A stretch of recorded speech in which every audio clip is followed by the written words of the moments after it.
Sir నమస్తే sir. నమస్తే. ప్రసాద్ గారు 2023కి ఎలాంటి బెటర్ ఇన్వెస్ట్మెంట్ ఆప్షన్స్ గురించి మన ఆడియన్స్కి సజెస్ట్ చేస్తారు? అంటే అది స్టాక్స్ అయినా ఉండొచ్చు, మ్యూచువల్ ఫండ్స్ అయినా ఉండొచ్చు, లేదంటే క్రిప్టో కానీ, లేదంటే గోల్డ్ ఇన్వెస్ట్మెంట్ కానీ, లేదంటే రియల్ ఎస్టేట్ కానీ. సో వీటిల్లో ఏది బెటర్ ఇన్వెస్ట్మెంట్ ఇన్స్ట్రుమెంట్గా మీరు సజెస్ట్ చేయాలనుకుంటున్నారు, చేస్తారు? అయ్యో, 1 ఇయర్కి అంటూ ఇన్వెస్ట్మెంట్ ఏమి ఉండదండి. మీ అవసరానికి అంటూ ఇన్వెస్ట్మెంట్ కానీ 23కి 24కి ఇన్వెస్ట్మెంట్ ఉండదు. సో ఆ పరంగా నేనేం రికమెండేషన్ చేయలేను. ఫస్ట్ ఆఫ్ ఆల్ 1 ఇయర్కి ఇన్వెస్ట్మెంట్ అంటే 1 ఇయర్కి అంటే 2024లో కూతురు పెళ్ళి ఉన్నాయని ఏం చేయాలి, ఎక్కడ పెట్టాలి అంటే చెప్పగలుగుతాం. అంటే 1 ఇయరే టైం ఉందనుకోండి, ఇన్వెస్ట్మెంట్కి ఉన్న టైం 1 ఇయర్ అయితే మీరు చెప్పిన ఏవీ రావు, ఏది పనికిరాదు. డైరెక్ట్గా తీసుకెళ్ళి బ్యాంక్ ఫిక్స్డ్ డిపాజిట్ పెట్టుకోవాలి. 1 ఇయర్కి అదే సేఫ్, గ్యారంటీగా 6%. లక్కీలు ఇప్పుడు కాస్త ఎక్కువ ఉన్నాయి కదా, 6.57 దాకా వస్తుంది. సేఫ్ సెక్యూరిటీ 1 ఇయర్కి అది కరెక్ట్. 1 ఇయర్కి అంతే. మనకు 10 ఇయర్స్ ఇన్వెస్ట్మెంట్ ఆప్షన్ ఉన్నప్పుడు mutual fund, real estate, gold correct. So ఇక్కడ ఇయర్కంటూ ఏది ఇన్వెస్ట్మెంట్ ఆప్షన్ ఉండదు, కానీ మీ అవసరానికంటూ ఇన్వెస్ట్మెంట్ ఆప్షన్. ఓకే. ఇప్పుడు మనం ఒక 4 స్కీములు ఫటాఫటా చెప్పాం అనుకోండి, 2 మిడ్ క్యాప్లు, ఒక స్మాల్ క్యాప్. దాని అర్థం నెక్స్ట్ ఇయర్ వరకు ఇవే బాగా చేస్తాయని కాదు. మళ్ళీ మనం ఎప్పుడు రివ్యూ చేస్తాం? మనం చెప్పి వీడియో తర్వాత మర్చిపోయి ఇంకోటి చేసుకుంటాం. మరి అది పెట్టి నేను ఎక్కడ రివ్యూ చేస్తాడు పాపం. సో స్కీమ్స్ కూడా మీ అవసరాన్ని బట్టి. ఇప్పుడు భారీగా రిటర్న్ వస్తుందని స్మాల్ క్యాప్ కాదు కదా. మీకున్న టైం హొరైజన్ ఏంటి, ఎన్ని నెలల తర్వాత కావాలి, ఎంత కావాలి, మీరు ఎంత పట్టగలరు అనేదాన్ని బట్టి. అంతేగాని ప్రత్యేకించి ఇయర్కి స్కీమ్స్ కానీ స్టాక్స్ కానీ ఉండవు. అసలు equity investment is not for 1 year, అది బేసిక్ రూల్. ఈక్విటీలో ట్రేడర్ కాకుండా ఇన్వెస్టర్ అయి డబ్బులు రావాలంటే మినిమం 6 to 8 ఇయర్స్ టైం ఇవ్వాల్సిందే. లేని పక్షంలో మీ అవసరానికి ఈక్విటీ కరెక్ట్ కాదు. సో సంవత్సరానికి అంటూ ఫండ్స్ ఉండవు. ఓకే. ఇప్పుడు మీరు 2032కి నాకు ఫండ్స్ చెప్పండి అంటే చెప్పచ్చు. లాంగ్ టెన్యూర్ కాబట్టి 2033లో అవసరం ఉందండి 10 ఇయర్స్ అంటే అప్పుడు చెప్పొచ్చు.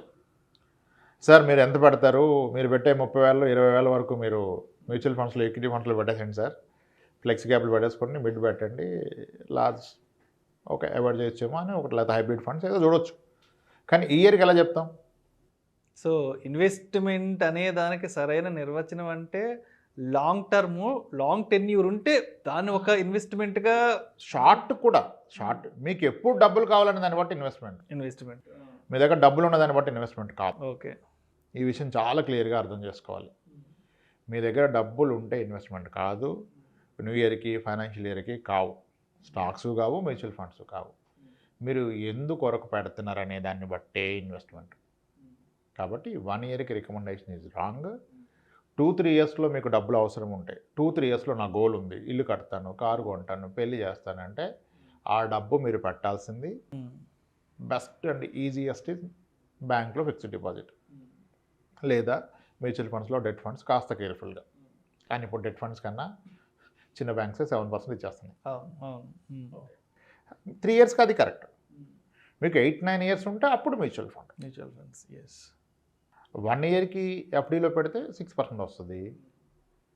ఇన్ఫ్లేషన్ 7 ఉంది అంటే ఇన్ఫ్లేషన్ కన్నా తక్కువ, 1% లాస్. అయినా సరే 1 ఇయర్కి అదే కరెక్ట్, ఇంకొక ఆప్షన్ లేదు కదా. 1 ఇయర్కి అదే కరెక్ట్. 10 ఇయర్స్కి మీ ఎఫ్డీ రాంగ్. కానీ మనం ఏం చేస్తాం, పాపకు వాళ్ళ తాతగారు 5 లక్షలు ఇస్తే ఆయనే చెప్పేస్తారు, పాప పేరు మీద ఎఫ్డీ చేయండి రా అని. ఆయన చెప్పాడు కాబట్టి నేను ఎఫ్డీ చేస్తాను. అదే 10 సంవత్సరాలు 15 సంవత్సరాలు ఉండిపోతుంది. 10 ఇయర్స్కి ఎఫ్డీ ఈజ్ రాంగ్. 10 ఇయర్స్లో అది ఇచ్చేది 5-6%. అప్పటికల్లా ఇన్ఫ్లేషన్ ఎక్కువ, అప్పుడు ఇంకా పెరిగిపోయి ఉంటుంది 10 ఇయర్స్కి. 10 ఇయర్స్కి అది రాంగ్, 1-2 ఇయర్స్కి అది కరెక్ట్. కానీ ఎగ్జాక్ట్ రివర్స్ చేస్తారు. నేను చాలామంది చూస్తాను, 10 ఏళ్ళుగా మ్యూచువల్ ఫండ్లో ఉండి ఈరోజు ఆ మ్యూచువల్ ఫండ్ అమ్మి రియల్ ఎస్టేట్ కొంటున్నారు. ఎందుకు కొంటున్నారు మీరు అంటే, పెరుగుతుందని కొంటున్నాం అంటారు. పెరుగుతుంది, పర్ఫెక్ట్, పెరగదని చెప్పట్లా. ఎంత పెరుగుతుంది ఏంటి సార్? డబుల్ అయిపోద్ది సార్. డబుల్ అయిపోద్ది, అవుతుంది. ఎన్ని ఇయర్స్లో అవుతుంది? 5-6 ఇయర్స్లో అయిపోద్ది. 6 ఇయర్స్ అంటే ఎంత పర్సెంటేజ్ తెలదు. 12% కదా 6 ఇయర్స్ అంటే. Rule of 72/6 is 12. మరి మీకు 16-18% వచ్చిన మ్యూచువల్ ఫండ్ చేసి ఎందుకు కొన్నారు రియల్ ఎస్టేట్? ఇప్పుడు ఆ రియల్ ఎస్టేట్ నువ్వు ఉండడానికి ఇల్లు కట్టుకోవడం మంది కొనేసాయి, అప్పుడు పర్సెంటేజ్ సంబంధం లేదు. కానీ నువ్వు కొంటుంది పెరిగాక అమ్మటానికి అయినప్పుడు ఎక్కడుంటే ఎక్కువ పెరుగుతుంది. అది కొంటే 12, ఇక్కడ ఆల్రెడీ నీకు ఉన్నది 18, కానీ 18లో ఉండదానికి నువ్వు 12 ఎందుకు కొంటావు? 18లో పెరుగుతున్న దాన్ని నువ్వు ఎక్స్పీరియన్స్ అయింది, నువ్వు పర్సనల్గా ఎక్స్పీరియన్స్ అయిందని తీసి ఎందుకు నువ్వు 12% వచ్చేదాన్ని కొంటున్నావు? సింపుల్. అది కొనటం తప్పని చెప్పట్లే అక్కడ. దాని పర్పస్ ఏంటి? పెరుగుతుంది అంటే తప్పు.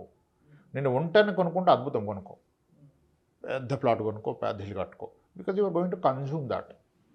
బట్ అది ఇన్వెస్ట్మెంట్ అయినప్పుడు అది ఇచ్చే రిటర్న్ ఎంత? 12%. Better case scenario. మరి ఇక్కడ ఎంత? నిన్న ఒక వ్యక్తితో మాట్లాడాను, డాక్టర్ గారు.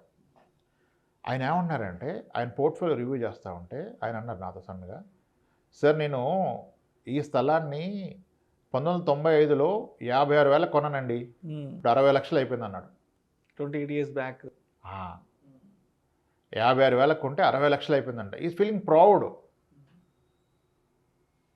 సార్ గ్రేట్ అండి, 56,000 కాస్త లక్షలు అయిపోయింది కదా, 1000 కాస్త లక్ష అయిపోయింది.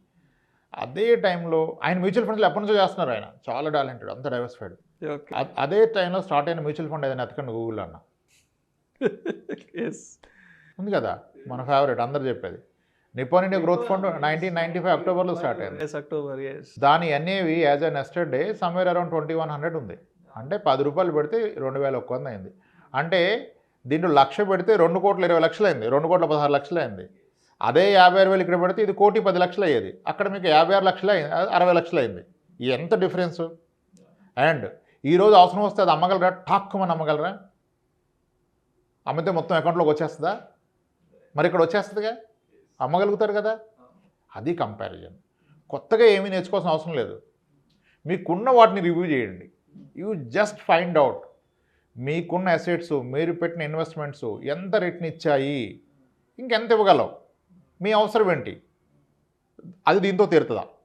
తీరితే అవసరం లేదు, తీరకపోతే మార్చాలి. అలా చేసుకోవాలి. కానీ 1 year కంటూ ఇన్వెస్ట్మెంట్స్ లేవు. మీ లైఫ్ టైం కంటూ కొత్తగా ఇన్వెస్ట్మెంట్ స్టార్ట్ చేయండి. మీరు ఏదైతే గోల్ ఇప్పటిదాకా ఇగ్నోర్ చేశారో ఆ గోల్ని ఐడెంటిఫై చేస్తే దానికి ఇన్వెస్ట్మెంట్ ఈరోజు స్టార్ట్ చేయండి. రికమెండేషన్ ఈజ్ 2-3 yearsలో డబ్బులు అవసరం ఉంటే debt like bank FDs, 10 years తర్వాత ఉంటే yes you can take equity exposure, 8-10 years ఉంటే మ్యూచువల్ ఫండ్స్, మీకు విపరీతమైన నాలెడ్జ్ ఉంటే స్టాక్స్, టైము నాలెడ్జ్ వెళ్ళచ్చు. లేదు అంటే హ్యాపీగా మ్యూచువల్ ఫండ్లో పెట్టి మీ పని మీరు చేసుకోవచ్చు. ఆ పని ఎక్స్పోర్ట్ చేసేస్తారు, మీ పని ఎక్స్పోర్ట్ చేసేస్తారు తక్కువ రేట్లో 1-2% per yearకి ఆర్డర్ చేసేస్తాడు. పర్ఫెక్ట్. అంతే అండి, అంతకుమించి రికమెండేషన్ ఏమి చేయలేము మనం. Done sir. Thank you sir, thank you so much Ramprasad గారు. 2023కి కానీ లేదంటే అంతకంటే ఎక్కువ టెన్యూర్కి ఎటువంటి ఇన్వెస్ట్మెంట్ ఆప్షన్స్, ఎటువంటి ఇన్వెస్ట్మెంట్ ఇన్స్ట్రుమెంట్స్ బాగుంటాయి అనే అంశం గురించి మీ విశ్లేషణ ద్వారా చాలా క్రిస్టల్ క్లియర్గా ఎక్స్ప్లెయిన్ చేశారు. Thank you so much sir. Right sir, thanks.